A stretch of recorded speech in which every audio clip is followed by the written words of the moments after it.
नमस्कार मित्रांनो, आनंदी या मालिकेच्या आजच्या जबरदस्त भागामध्ये आपल्याला असं पाहायला मिळणार आहे की इथे आता आनंदी ही शुद्धीवर आलेली असते आणि त्यामुळे विद्याधरच्या प्लॅनचे 12 वाजलेले असतात.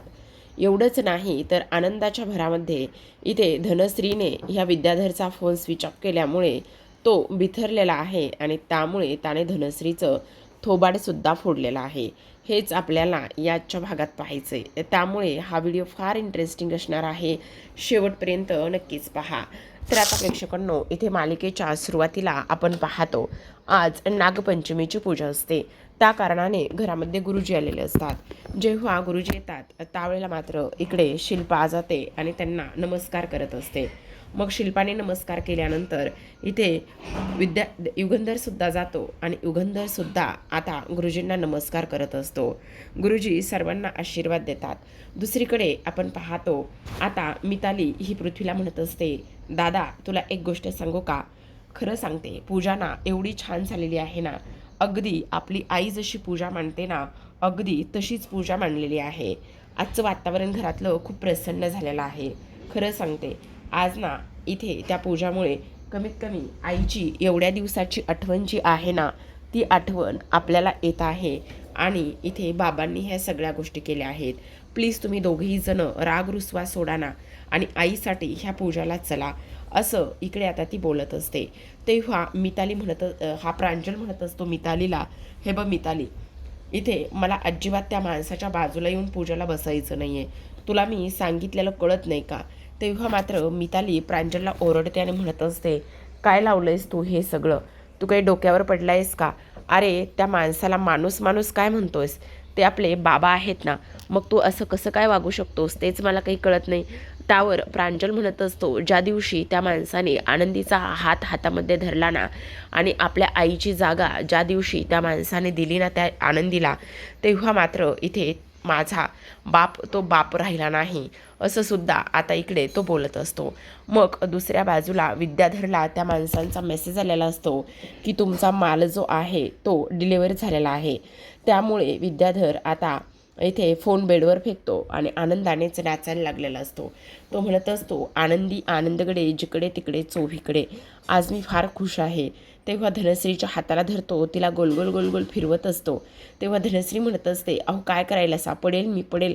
तेव्हा तो म्हणत असतो, धने आज मी खूप खुश आहे बघ, तुला जे मागायचं आहे ना ते माग, मी तुला काहीही देण्यासाठी तयार आहे. तेव्हा ती म्हणत असते, एवढं झालंय तरी काय? अगं काय झालंय विचारू नको काय झालंय म्हणून. आज मात्र तुझा नवरा प्रचंड खुश आहे, प्रचंड आनंदात आहे. आजच्यासारखा दिवस त्याच्या आयुष्यात कधीच येणार नाही किंवा आलासुद्धा नव्हता बघ, असं सुद्धा आता इकडे तो बोलत असतो. आणि तेव्हा मात्र धनश्रीला ह्याचं वागणं बोलणं अजिबातच समजत नसतं. तो म्हणत असतो, आता आजचा दिवस फक्त आपला आहे, तू एक काम कर, मस्त तयार हो, आपण ना ही पूजा वगैरे संपली ना तर मस्त बाहेर जेवायला जाऊयात. तेव्हा धनश्री म्हणत असते, कुठे कुठे जायचं जेवायला? तेव्हा तो म्हणत असतो, तू म्हणशील तिथे जाऊया धने. मग धनश्री म्हणत असते, ठीक आहे, तुम्हाला चुलीवरचं मटण आवडतं ना, आपण मस्त मटणच खायला जाऊ. तेव्हा तो म्हणत असतो, ठीक आहे चालेल, तू अजिबात काळजी करू नकोस. आणि असं म्हणून आता इकडे धनश्रीला प्रचंड आनंद झालेला असतो. कधी नव्हं ते विद्याधर तिच्यासोबत एवढ्या चांगल्या पद्धतीने बोलत असतो. मग आता मात्र इकडे धनश्री विचार करत असते की आता काही जरी झालं ना तरीसुद्धा इथे हा विद्याधर फक्त आणि फक्त इथे माझ्यासोबत असा वागतोय आणि त्याने असंच वागायला हवं, असं सुद्धा आता इकडे त्याला वाटू लागलेलं असतं. एवढंच नाही तर आता आपण इकडे दुसऱ्या बाजूला पाहतो की ह्या शिल्पाचा फोन येऊ लागलेला असतो. आणि शिल्पाचा फोन आल्यानंतर धनश्री म्हणत असते, अहो मी काय म्हणते, ताईंचा फोन येत आहे, आपल्याला इकडे बघायला पाहिजे, पूजेसाठी आवरायला सांगितलेलं असेल. तर दुसरीकडे आता त्या माणसांना त्या गुंडांना इथे शलाकाने फोन केलेला असतो आणि शलाकाने फोन केल्यानंतर सांगितलेलं असतं की माल कुठे आहे. तेव्हा ही माणसं सांगत असतात, माल डिलेवर झाला. कुठे डिलेवर झाला? अहो विद्याधर सरांनी त्यांच्या घरीच माल बोलवला आहे, मग तिथेच आत्ता जस्ट डिलेवर झाला. तेव्हा शलाका आता चिडते आणि म्हणत असते, अरे मूर्खांनो, तुम्हाला कोणी सांगितलं होतं की तो माल तिथे डिलेवर करायचा आहे? अहो विद्याधर साहेबांनी स्वतः सांगितलं की तो माल तिथेच डिलिव्हर करायचा आहे म्हणून. आता इकडे शलाकाला टेन्शन आलेलं असतं. ही गोष्ट तात्काळ इथे ह्या विद्याधरला समजली पाहिजे असं इकडे तिला वाटतं आणि त्यामुळे ती ताबडतोब त्याला कॉल करायला लागते. दुसरीकडे आपण पाहतो आता ही धनश्री फार खुश असते. ती म्हणत असते, देवा खरंच हे माझ्या आयुष्यातलं आलेलं किती छान सुख आहे. आज कितीतरी वर्षांनी यांनी माझा हात हातात घेतला आणि त्याचबरोबर आज माझ्यासोबत असंच डिनर डेटला सुद्धा येण्यासाठी तयार आहेत. मी हे सगळं कधीच विसरणार नाही असं सुद्धा आता इकडे ती बोलत असते. आणि त्यानंतर मात्र हे सगळं बोलल्यानंतर आता तेवढ्यातच इथे विद्याधरला शलाकाचा फोन येतो आणि मग आता इथे धनश्री तो फोन कट करत असते आणि मोबाईल स्विच ऑफ करते. तिचं असं म्हणणं असतं, जर आता ही बया ह्यांना बोलली तर मग हे काय करतील, इथे तिकडे जाणं कॅन्सल करतील आणि त्यानंतर ह्यांचा मूडसुद्धा इथे बदलू शकतो. त्यापेक्षा एक काम करते, हा जो काही फोन आहे ना तो फोन मात्र इथे मी स्विच ऑफच करून ठेवते असं इकडे ती करत असते आणि फोन स्विच ऑफ करते. आता फोन स्विच ऑफ केल्यानंतर इथे मात्र शलाका पुन्हा पुन्हा फोन ट्राय करत असते आणि पुन्हा पुन्हा फोन ट्राय करून सुद्धा आता फोन लागत नसतो. तेवढ्यातच इकडे दुसऱ्या बाजूला आपण पाहतो युगंधर हा मुलांना बोलवण्यासाठी त्यांच्या खोलीत जाऊन पोहोचतो. मुलांना म्हणत असतो, हे बघा मुलांनो, काही झालं तरीसुद्धा इथे पूजेसाठी तुम्हाला यायचं आहे. तुम्ही दुसऱ्या गोष्टींचा राग इथे पूजेवर वगैरे अजिबातच काढू नका. तेव्हा मात्र इथे आता मिताली म्हणत असते, हो बाबा तुम्ही नका काळजी करू, आम्ही येतो. तेव्हा प्रांजल म्हणत असतो, अजिबातच नाही, मी अजिबात पूजेला वगैरे येणार नाही आहे. तेव्हा त्याला मिताली समजवते आणि म्हणत असते, तुझं काय चाललेलं आहे, वेड आहेस का तू. त्यावर लगेच आता इकडे हा म्हणत असतो, हे बघा तुम्हाला जर मनोभावे पूजा करायची असेल तरच करा, नाहीतर नाही केली तरीसुद्धा चालेल. हे बघा ही पूजा आहे, त्या पूजेचा राग तुम्ही माझ्यावरचा त्या पूजेवर काढू नका. प्रांजल म्हणत असतो, हे बघा तुम्हाला हा सगळा बोलण्याचा अधिकार कोणीच दिला नाही. आत्ताच्या आत्ता तुम्ही इथून निघून गेलात तरीसुद्धा चालेल, मला तुमच्याशी काही एक बोलायचं नाही. अशा भाषेमध्ये अशा टोनमध्येच प्रांजल हा आता युगंधरला बोलत असतो. मग आता मिताली ओरडते आणि म्हणत असते, बाद झालं प्रांजल, काय बोलतोयस तू तू तुझ्या बाबांसोबत हे सगळं काही बोलतोयस. आता इथे मात्र युगंधरला राग येतो. युगंधर काहीच बोलत नाही आणि तिथून सरळ सरळ तो निघून जात असतो. जेव्हा युगंधर निघून जातो त्यावेळेला मात्र इथे आता मिताली पुन्हा ह्या मूर्ख प्रांजलला समजवण्याचं काम करते. ती म्हणत असते, हे बघ प्रांजल, तू कमीत कमी आपल्या आईसाठी तरी चल आणि आईसाठी आलास तर खरंच खूप आनंद होईल. तेव्हा प्रांजल म्हणत असतो, हे बघ मिताली, आता तू फक्त आईचं नाव घेतलंस आणि आईसाठी चल म्हटलीस म्हणून मी पूजेला येतोय, नाही तर अजिबात आलं नसतो. इकडे आता लगेचच ती ह्या पृथ्वीला सुद्धा म्हणत असते की पूजेला चल, बाबांचा राग तू ह्या सगळ्या गोष्टीवर काढू नकोस प्लीज. तेव्हा आता पृथ्वी मनामध्ये म्हणत असतो, मिताली कसं सांगू तुला, इथे माझ्या मनामध्ये पडलेले प्रश्न आणि त्या सगळ्या प्रश्नांची उत्तरं तुला नाही कळणार किंवा ते प्रश्नांची उत्तरं कोणी देऊसुद्धा शकणार नाही असं इकडे तो बोलतो. आता जाता युगंधर बोललेला असतो, हे बघ मिताली, पूजेला येण्यासाठी कोणालाही जबरदस्ती करू नये. ज्याची त्याची ती इच्छा, त्याला जर यायचं असेल तर तो येईल, नाही तर नाही आला तरीसुद्धा चालेल असं म्हणून आता इथे मिताली आणि सर्वजण खाली गेलेले असतात. पण पृथ्वी मात्र अजून तिथेच बसलेला असतो. पृथ्वीच्या मनामध्ये खूप काही गोष्टी इथे सुरू असतात. एकतर ह्या विद्याधरबरोबर पार्टनरशिप करावी की नाही, आणि जर मी त्यांच्याबरोबर पार्टनरशिप केली, पुढे जाऊन काही प्रॉब्लेम झाला तर मग माझा बाबा मला काय करेल काय नाही ह्या गोष्टी मला अजूनच माहिती नाही आहेत असं सुद्धा त्याच्या मनामध्ये इथे सुरू झालेलं असतं. आता हे सगळं काही सुरू असताना दुसरीकडे आपण पाहतो इथे हा जो विद्याधर आहे ना, तो विद्याधर मात्र इथे प्रचंड आनंदात असतो आणि पूजेसाठी बसायला छान तयार होऊन आलेला असतो. आता तो पुन्हा धनश्रीचा हात धरतो आणि डान्स करायला लागतो. धनश्री म्हणत असते, अहो काय करताय, पूजेला जायचंय, उशीर होईल ना. तेव्हा तो म्हणत असतो, अगं धने अगं धने. तेवढ्यातच धनश्रीचा फोन वाजतो. तेव्हा ती म्हणत असते, थांबा, शिल्पाताईचा फोन असेल, शिल्पाताई पूजेसाठी बोलवत असेल. त्यावर तो म्हणत असतो, असू दे गं.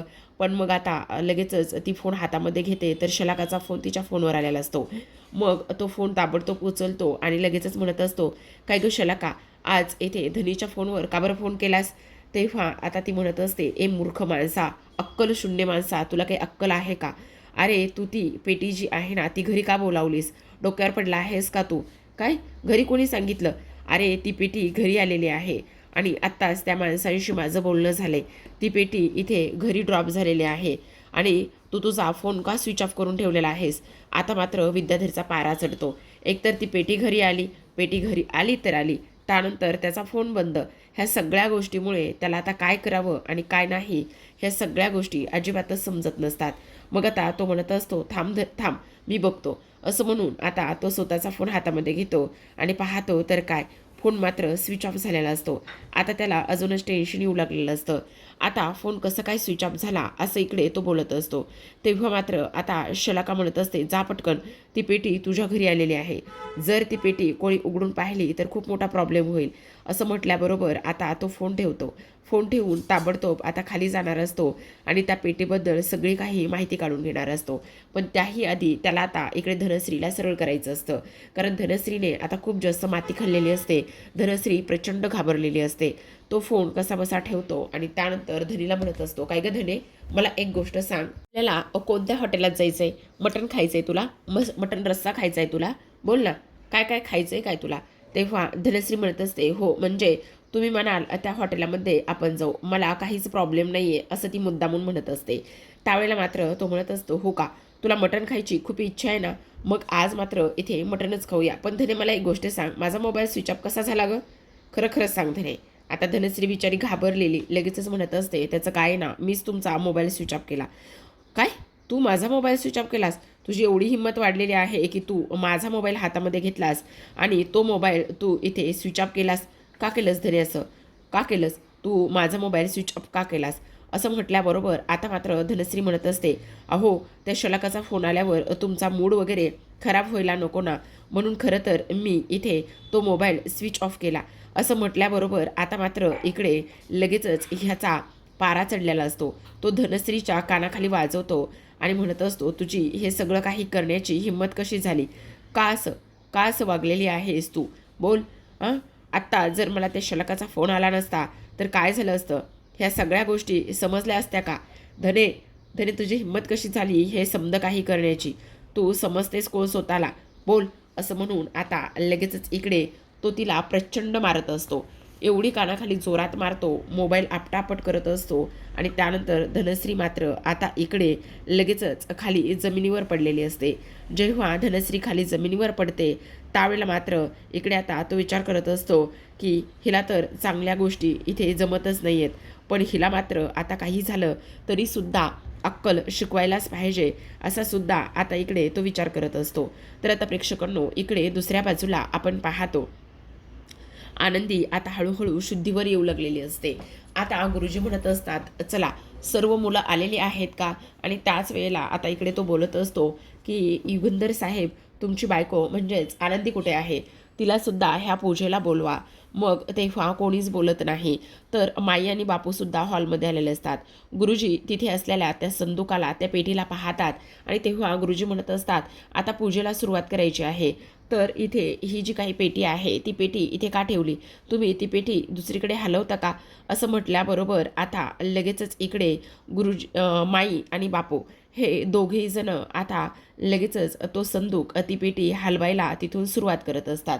मग आता विद्याधर मात्र धावतच खाली आलेला असतो. विद्याधर जेव्हा खाली येतो तेव्हा मात्र इकडे त्याला धक्काच बसलेला असतो.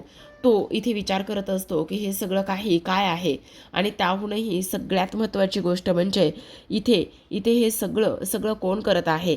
आणि त्याहूनही आता जर ह्या पेटीमध्ये इथे हे सगळं काही पाहिलं तर काय होणार आहे. आणि त्याचबरोबर आता मात्र इकडे विद्याधर म्हणत असतो, आनंदी शुद्धीवर आली आणि आनंदी शुद्धीवर आल्यानंतर मग काय होणार आहे? नको नको नको, काहीतरी मला करावंच लागेल, काहीतरी करूनच मला हे इकडे सगळं काही थांबवावं लागेल, असा विचार तो करत असतो. आणि असा विचार केल्यानंतर माई आणि बापूंकडे धावतच जातो आणि म्हणत असतो, काय काय करताय काय माई आणि बापू तुम्ही? थांबा थांबा, काय करताय काय तुम्ही? अहो वेडे आहात का? एवढा मोठा संदूक तुम्ही का हलवताय? अरे तेच तर विद्याधर, ह्या संदुकामध्ये ना काय आहे ते कळतच नाही आहे. आणि बघ ना, इथे हा संदूक कोणी आणून ठेवलाय कळतच नाही. मग आता माई आणि बापू म्हणत असतात, मी काय म्हणतो, हा संदूक याच्यामध्ये काय आहे ते एकदा उघडून बघायचं का? जर काही असेल ना तर आपल्याला बघता येईल ना. थांबा, उघडूच आपण, असं म्हटल्याबरोबर आता ती लोक लगेचच संदूक उघडायला निघालेले असतात. संदूक उघडणार तेवढ्यातच विद्याधर म्हणत असतो, अहो काय करताय माई आणि बापू, तुमचं वय किती झालंय आणि तुम्ही अशा अवजड वस्तू का बरं उचलताय? एवढ्या अवजड वस्तू उचलून तुम्ही तुमची तब्येत खराब करून घ्याल. हे बघा असलं काहीही करू नका. वेड्या आहात का तुम्ही? थांबा, तुम्हाला जर इथे मदत करायची असेल ना तर इथे मी तुमची मदत करतो. असं बोलल्याबरोबर आता लगेचच इकडे तो संदूक तिथून बाजूला करत असतो आणि त्यानंतर माई आणि बापू म्हणत असतात, पण हा संदूक नेमका आहे तरी कुणाचा? तेव्हा विद्याधर म्हणत असतो, त्याच्यामध्ये ना इथे कचरा आहे, कचरा. असं म्हटल्याबरोबर आता मात्र इकडे त्यांना समजत नसतं की याच्यामध्ये कचरा आणि त्याचबरोबर हा कचरा इथे कोणी आणलेला असेल, ह्या सगळ्या गोष्टींचा आता इकडे ते विचार करू लागलेले असतात. सोबतच एवढंच नाही प्रेक्षकांनो, तर आता मात्र इकडे हा विद्याधर इथे खूप जास्त घाबरलेला असतो. त्याला तर कळत नसतं की आता जर हा संदूक इथे कोणी पाहिला आणि जर मात्र इथे कोणाला शुद्ध आली तर मग काय होणार आहे ते मात्र मला अजिबातच समजत नाही. असा सुद्धा आता इकडे तो विचार करत असतो. मग आता तो म्हणत असतो, आनंदीला शुद्ध यायला नको, काही झालं तरी ह्या संदूकाजवळ मलाच बसायला हवं, नाहीतर इथे हा संदूक गायब तरी करायला हवा. जर हा संदूक गायब केला तर मग मात्र सगळं व्यवस्थित होईल, असं सुद्धा तो बोलत असतो. पण काय करू, शलाकाला मेसेज करतो आणि शलाकाला सांगतो की हा जो संदूक आहे ना तो ताबडतोब इथून तुझ्या माणसांना पाठवून हलवायला सांग म्हणून. त्यामुळे तो लगेचच शलाकाला कॉल करत असतो. शलाकाला कॉल तर काही घेत नाही, पण त्यानंतर इथे तो तिला एक मेसेज करून ठेवतो आणि म्हणत असतो की तुझ्या माणसाला पाठव आणि तुझ्या माणसाला पाठवून हा जो काही संदूक आहे तो इथून संदूक घेऊन जा. आता हा विद्याधर त्या संदूकाजवळच घोटमळत असतो. त्याला काही झालं तरी त्या संदूकापासून अजिबातच बाहेर यायचं नसतं. मग आता हळूहळू तो संदूक बाजूला करू लागलेला असतो. तेवढ्यातच आता तिथे विद्याधर येतो. विद्याधर तिथे आल्याबरोबर त्याला म्हणत असतो, काय काय काय चाललंय काय तुझं विद्याधर? अरे तुला तर पूजेला बसायचं होतं ना, मग तुला पूजेला बसायचं असल्या कारणाने इथे तू तिकडे काय करतोयस? पूजेला बसायचं नाहीये का? अरे कमीत कमी दिलेला शब्द तरी तू इथे पाळत जा. तू तर म्हटला होतास की तुला पूजेला बसायचंय म्हणून, पण तू आता इकडे काहीच करत नाहीयेस. तेव्हा विद्याधर म्हणत असतो, हो हो हे काय बसतो ना, मग चल बस. आणि ह्या संदुकामध्ये काय आहे? तेव्हा तो म्हणत असतो, कचरा आहे कचरा, बहुतेक जे एक्स्ट्राचं सामान आहे ना ते सामान आहे. हो का, पण तू ह्या इथे काय करतोयस? ते काय झालं ना, गुरुजीला ना इकडे हे सर्व काही इथे नको होतं आणि त्यामुळे मात्र इथे मी हा संदूक ना बाजूला करत होतो. गुरुजी म्हटले इथून हा संदूक बाजूला करा म्हणून, बस एवढंच. बरं ते ठीक आहे सगळं, चल पूजेला बसणार आहेस ना, तू सांगितलं ना पूजेला बसणार आहे म्हणून. तेव्हा तो म्हणत असतो, हो बसणार आहे ना. त्यानंतर युगंधर पुढे जातो. तर आता विद्याधर मनामध्ये विचार करत असतो की आता जर मी पूजेला नाही बसलो आणि मी ह्या संदुकाजवळच घोटमळलो तर ह्या लोकांना माझ्यावर संशय येईल. त्यापेक्षा मी एक काम करतो, इथेच पूजेला बसतो. आणि त्या संदूकच्या जवळच तो आता इकडे पूजेला बसलेला असतो. मग पूजेला बसल्याबरोबर आता पुन्हा एकदा युगंधर म्हणत असतो, अरे विद्याधर तुझं काय चाललंय? तुला पूजेला बसायचंय ना, मग जर तुला पूजेला बसायचं असेल तर तिकडे काय करतोयस तू? ये ना, ये इकडे ये पूजेला बस. नाही नाही आहे ना, आहे मी इथेच आहे, मी ठीक आहे, असं सुद्धा तो आता इकडे बोलत असतो. मग आता त्या पेटीजवळ त्या संदुकाजवळच तो पूजेला बसलेला असतो. जेव्हा तिथेच पूजेला बसलेला असतो त्यावेळेला मात्र आनंदी आता हळूहळू शुद्धीवर येऊ लागलेली असते. जेव्हा आनंदी हळूहळू शुद्धीवर येत असते त्यावेळेला मात्र आता इकडे तो विचार करत असतो, नाही नाही, काही जरी झालं तरीसुद्धा ही आनंदी मात्र इथे शुद्धीवर नाही आली पाहिजे. आणि जर ही शुद्धीवर आली, जर थोडीफार हल्लं तर सगळा गोंधळ इथे आता होऊ शकतो. मग तो त्या संदुकाजवळच बसतो. त्यानंतर बसल्या जागीच इथे शलाकाला मेसेज करतो की माणसांना ताबडतोब पाठव आणि ताबडतोब माणसांना पाठवून इकडे ह्या आनंदीला किंवा ह्या संदुकाला इथून ताबडतोब घेऊन जायला सांग, असं सुद्धा आता इकडे तो त्या मेसेजमध्ये सांगत असतो आणि तो मेसेज सेंड करत असतो. दुसरीकडे गुरुजी म्हणत असतात की अजून तरी इथे पृथ्वी कसा काय नाही आला. तेव्हा युगंधर म्हणत असतो, हे बघा गुरुजी, इथे ज्यांची इच्छा असेल ते येतील आणि ज्यांची इच्छा नसेल ना ते लोक येणार नाही. तुम्ही इथे पूजेला सुरुवात करा. तेव्हा मात्र इथे आता लगेचच माई आणि बापू त्या विषयाला वळण देतात आणि म्हणत असतात, त्याचं काय आहे ना, पृथ्वी घरामध्ये नाही आहे. गुरुजी तुम्ही इथे पूजेला सुरुवात करा आणि पूजा ही निर्विघ्नपणे पार पडली पाहिजे, पूजा ही चांगलीच झाली पाहिजे, असं सुद्धा आता इकडे ते बोलत असतात. तेवढ्यातच आता मिताली म्हणत असते, हे बघ ना प्रांजल, इथे तू बाबांच्या बाजूला जाऊन बस ना आणि पूजेसाठी बसायचं आहे ना, प्लीज बस ना, असं म्हटल्याबरोबर आता मात्र इकडे शिल्पा म्हणत असते, हे बघ, कोणालाही जबरदस्ती करण्याची काहीच गरज नाही आहे. जे काही चाललेलं आहे ना ते सगळं काही चालू दे. पण इथे मात्र मितालीला असं वाटत असतं की इथे आजच्या ह्या पूजेला तिच्या दोन्ही भावांनी इथे व्यवस्थित बसावं आणि त्याचबरोबर इथे पूजा वगैरे हे सगळं काही संपन्न करावं असं तिचं म्हणणं असतं. मग शेवटी प्रांजल म्हणत असतो, ठीक आहे मिताली, आज तू इथे म्हणतेस ना म्हणून मी इथे पूजेसाठी बसायला तयार आहे, नाहीतर माझी इथे पूजेला बसण्याची अजिबातच इच्छा नाही, असं तो आता त्या मितालीला सांगू लागलेला असतो. आता मितालीला हे सगळं काही सांगितल्यानंतर ती ह्या सगळ्या गोष्टीचा एवढा तर विचार करत नसते, पण आनंदीला मात्र हळूहळू आता इकडे शुद्ध यायला सुरुवात झालेली असते. जेव्हा आनंदीला शुद्ध यायला सुरुवात होते त्यावेळेला मात्र आता इकडे हा अजूनच विद्याधर घाबरू लागलेला असतो. त्याला खूप जास्त भीती वाटलेली असते. तो राहून राहून एकच विचार करत असतो की आता काय करायचं, हे सगळं व्यवस्थित तर होईल ना. त्याचबरोबर जर आनंदी इथे शुद्धीवर आली आणि ह्या सगळ्या गोष्टी कोणाला जर समजल्या तर खूप मोठा प्रॉब्लेम होऊ शकतो, माझी तर पूर्ण वाटच लागू शकते, असा सुद्धा आता इकडे तो विचार करत असतो. तर आता प्रेक्षकांनो इकडे दुसऱ्या बाजूला मात्र गुरुजी पुन्हा म्हणत असतात, घरातले सगळेजण पूजेला पाहिजेत. तेवढ्यातच पृथ्वी तिथे आलेला असतो आणि पृथ्वी आल्याबरोबर म्हणत असतो, हो मी सुद्धा पूजेला आलेलो आहे मी इथेच, आणि हे सगळं जे आहे ना ते इथे मी माझ्या आईसाठी करत आहे, माझ्या आईसाठी मी पूजेला आलेलो आहे. मग आता मात्र इकडे बापू म्हणत असतात, अरे वा, हे तर खरंच खूप जास्त आनंदाचं झालेलं आहे. तू आता इकडे पूजेला आलास ना, त्यामुळे मात्र खरंच खूप बरं वाटलेलं आहे. घरातल्या प्रत्येकाने इथे पूजा केली पाहिजे. तेव्हा मात्र इथे तो म्हणत असतो, मला कोणत्याही गोष्टीचा राग कोणावरही काढायचा नाही आहे, किंवा मला ह्या पूजेला बसायचं जरी असलं तरीसुद्धा इथे मी फक्त आणि फक्त आईसाठी आणि आईची परंपरा जपण्यासाठी ह्या पूजेला बसणार आहे, असं सुद्धा आता इकडे तो सांगत असतो. मग आता हे सर्व काही बोलल्यानंतर आपण पाहतो आता पृथ्वी आणि त्याचबरोबर इथे प्रांजल, मिताली हे तिघेही जण शेवटी पूजेसाठी आलेले असतात. आता पूजेला इकडे सुरुवात झालेली असते. जसे जसे मंत्र म्हणायला गुरुजी सुरुवात करतात अगदी तसाच इकडे आनंदीला आता शुद्ध येऊ लागलेली असते. आनंदीला शुद्ध आल्यानंतर आनंदी मात्र आता त्या पेटीमध्ये हालचाल करू लागलेली असते. हालचाल करत असताना आता विद्याधर पूर्ण घाबरलेला असतो.